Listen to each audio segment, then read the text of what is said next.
நிர்பயா வழக்கில் குற்றவாளி சிறுவனை தண்டனை காலத்திற்கு முன்பே விடுவிக்கும் திட்டம் இல்லை என மத்திய உள்துறை தெரிவித்துள்ளது. இது தொடர்பாக நமது செய்தியாளர் அருவேல்ராஜ் அளித்த கூடுதல் தகவல்களை இனி பார்க்கலாம்.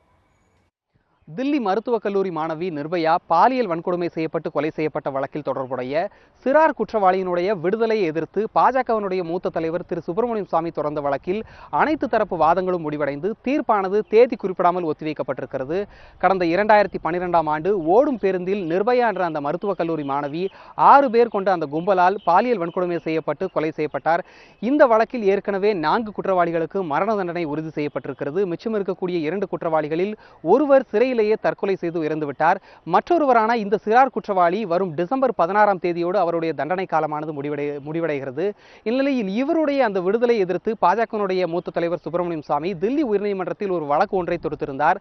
அந்த வழக்கில் இந்த குற்றவாளியானவர் முழுமையான மனமாற்றம் அடையவில்லை. தவிர சிறையில் அவருக்கு ISIS தீவிரவாதிகளுடனான தொடர்பு ஏற்பட்டிருக்கிறது. எனவே அவரை விடுதலை செய்யும் பட்சத்தில் அவர் சமூகத்திற்கு ஒரு தீங்கு விளைவிக்கக்கூடிய ஒரு நபராக செயல்படுவார் என்று கூறி அவருடைய விடுதலை எதிர்த்து ஒரு வழக்கு ஒன்றை தொடுத்திருந்தார்.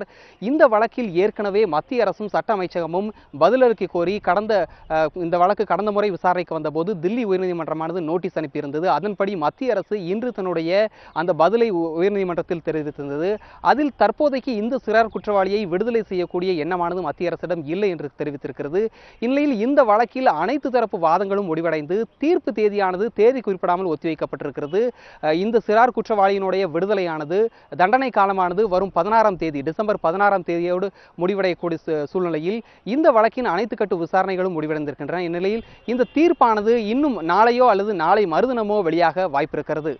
ஒளிப்பதிவாளர் நதிமுடன் அருவேல்ராஜ், நியூஸ் 7 தமிழ், புதுதில்லி.